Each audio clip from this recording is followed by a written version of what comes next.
In this video, the Easy RC Glacier is getting upgraded shocks, wheels from Top Cad, plus some scrambler tires from RC 4-wheel drive, all to help this truck really transform a little bit into that slightly better performer. Welcome folks, my name is Troy, this is Roadside RC. On this channel you'll find me doing everything from bashing and crawling and drifting and racing, plus product review videos and how-tos, and that is exactly what we're working on here today. This Easy RC Glacier, really popular truck.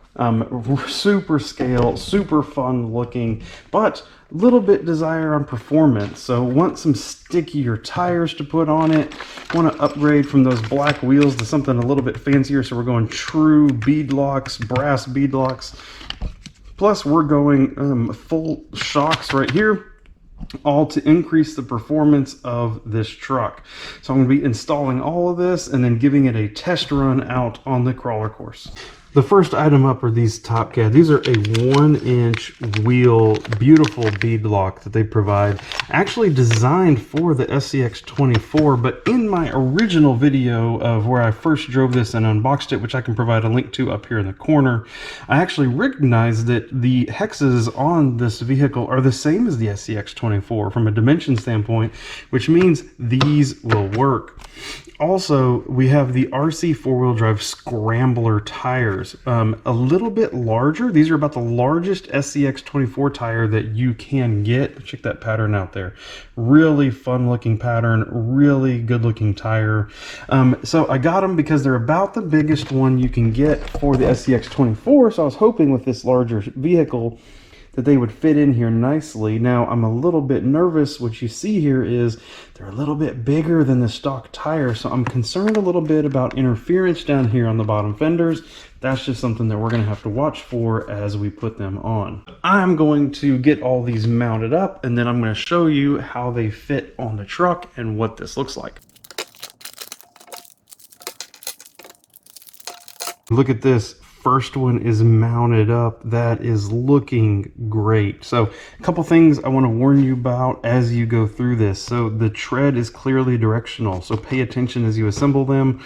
You want two lefts, you want two rights, you know, so you got to assemble them differently the two ways. Other thing about these Top Cad wheels, they do come apart on the back side. There's these 8 screws, yes, 8 per wheel screws that need to come out in order for those 3 pieces to come apart. It is the 0.05 inch MIP tool. I also happen to have this other little one with a ball tip on it. That is what you're going to need for those. They are very small, and of course, because you're putting those into the metal, you want some Permatex blue in order to make sure that you don't end up losing any of those later. Oh man, now those are some good looking wheels. We are definitely going to have to figure out how to get those on this truck. Look at those tires, look at that wheel combo package, and I am loving it. All right, so off with the old, on with the new.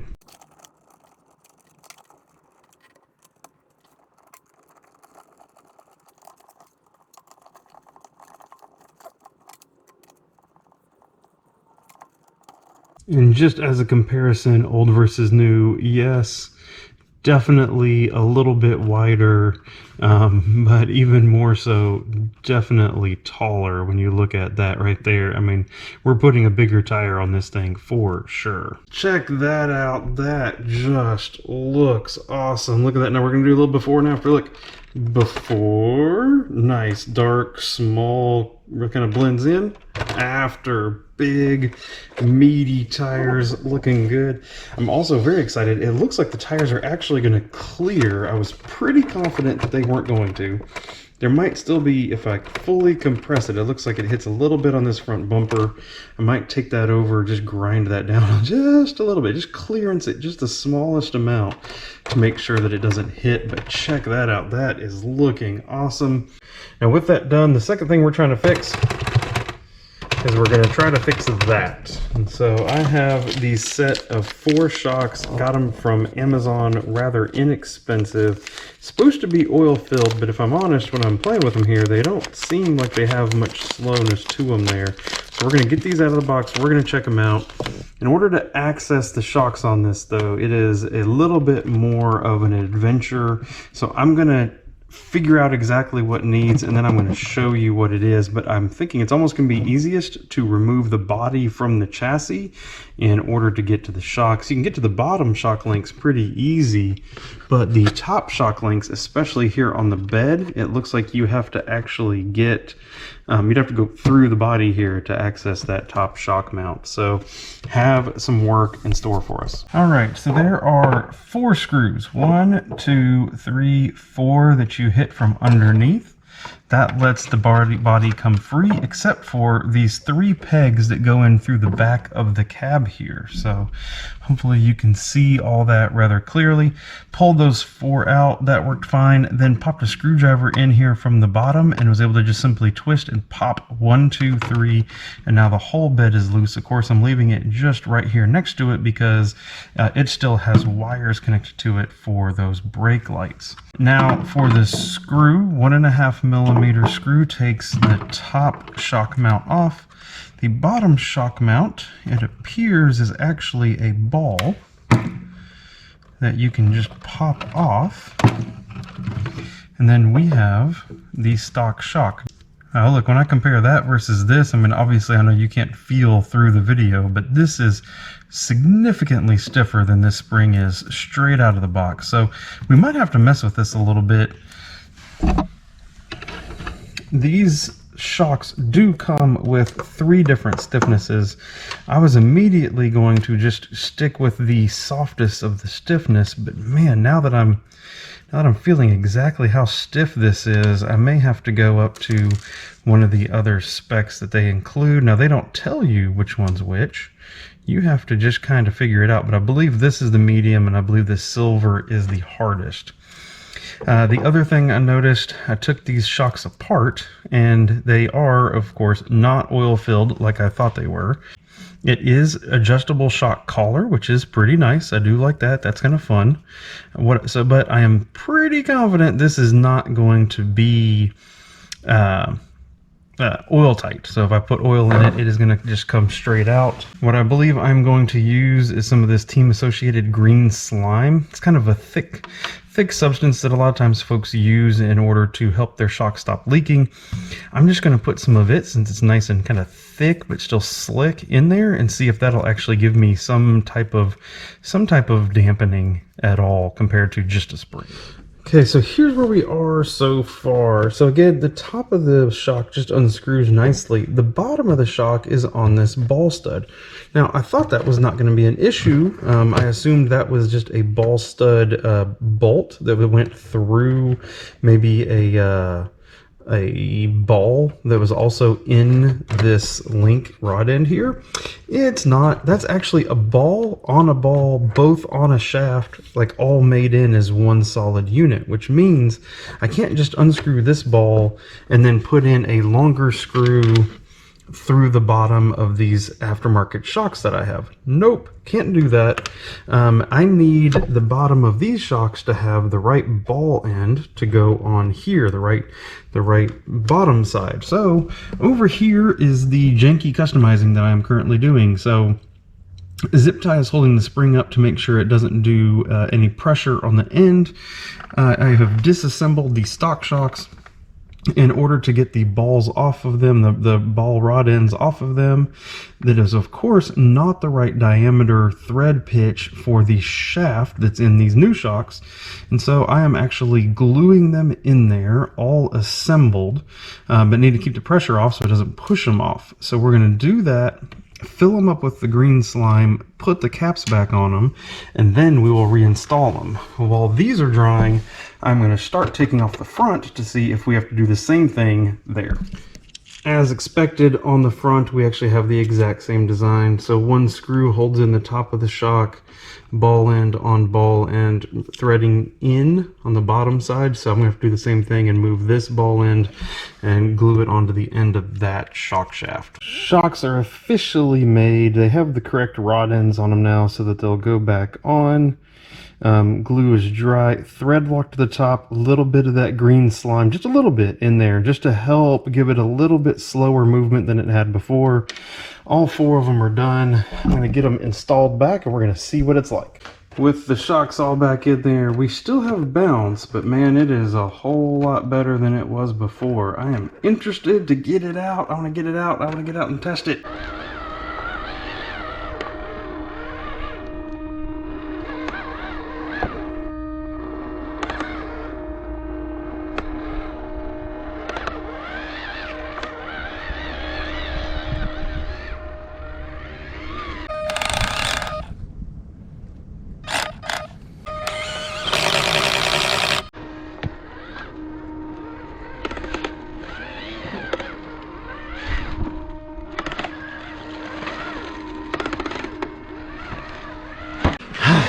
So that didn't last very long, actually. I'm not too sure exactly what happened, but something caught and we have completely fried, I believe, the front diff gear in here.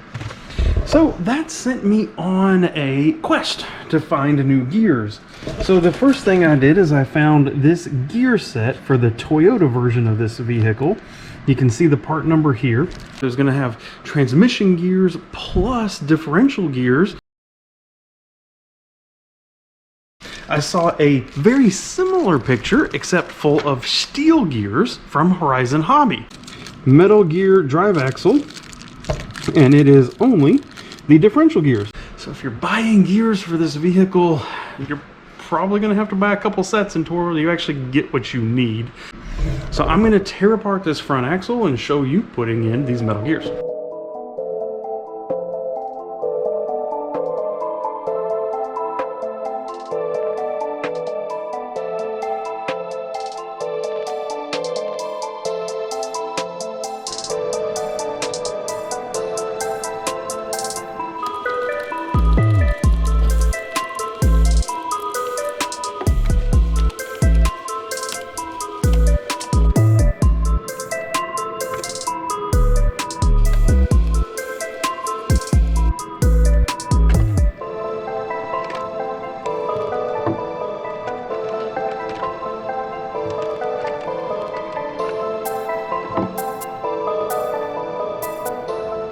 So with that, we now have all of the old gears out, new gears ready to go back in. I'm seeing a little bit of wear on these gears, but nothing too crazy if I'm honest with you. Expected to see some teeth missing or something, but you can see some pretty good wear on them. It's like they might not have been meshed all the way together. So the other thing that we see is, if I had known this, these do come with bushings instead of bearings. If I had known, I would have bought some bearings to put in it while I was swapping it out. So just heads up for you, you might want to consider that. Now I'm going to put this all back together. It's just going to be the reverse of what you saw as I took it just apart. Front differential is done. I'm going to go ahead and move around to the back. I believe this is going to look very, very similar, except for just these lockouts that we have here. We're going to have to loosen those up to get the axle out. Otherwise, it should be all the same. With the rear done, the only thing that I will highlight to you is these lockouts that are on each side here. 2 screws to take them off, but they also have a little bit of a tab there that they go over. They were very difficult to get off. I ended up just squeezing the end here with a pair of pliers and yanking them off. They came out cleanly like that, went back on just fine, but they were a little bit more difficult to get off. Otherwise, everything completely just like you saw on the front axle, and all is fine. Now, the other thing I will note while we're here, maybe keen viewers have already noticed it, these shocks. These shocks are back to these stock shocks. Those aftermarket shocks that I put on there from the SCX24 just were not working. Even they were a little bit too lightweight spring, which maybe you could fix, but even then they were still sticking. So even in the short drive that I had, I would notice that the shock would hit and then it would stay, and I'd have to wiggle the truck a little bit and then it would come back loose. The stock shocks, unfortunately, are still not very good, but are better than what I have found in the aftermarket. So it is time to get the wheels back on this and get out and give it a further try.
There we are. Upgraded test drive is done. Wow, these tires and wheels made a huge difference in how well this truck crawled. Again, the shocks that we tried just did not end up working out, but the new factory shocks with that little bit of slime in them seems like it is a little bit better than they were before. Overall, and just even the tire and wheel upgrade has been a huge impact to this truck. It really makes me want to consider doing more to it. Like, should I take the bumpers off? Like, you can tell as I crawl, of course, this rear overhang, that is causing lots of hangups and issues. The front bumper and all that, you know, pretty shrouding these front tires. Not a crazy amount, but it still is. That makes a difference. You know, what can we do in order to make it even better? Some weight up front, reducing these overhangs, all of that would work. But here's the issue. Like, you don't want to screw up the scale look of the truck. You don't want to screw up what really makes this truck special. So if that's the case, I'm really hesitant to change it anymore. I'm really pretty happy to leave it alone as it is. I do highly suggest the wheel and tire upgrade. I'll also include some other links to other tires that are maybe just a little bit shorter if you don't want that really big tire look like I have here. If you do want a slightly smaller tire, I'll include some links to those down below. But I really appreciate all of the support, everything that you guys give the channel. I am going to get to working on some other stuff. Leave me some comments down below. What do you want me to do to this thing next? And we will see you in the next video. So thank you and goodbye.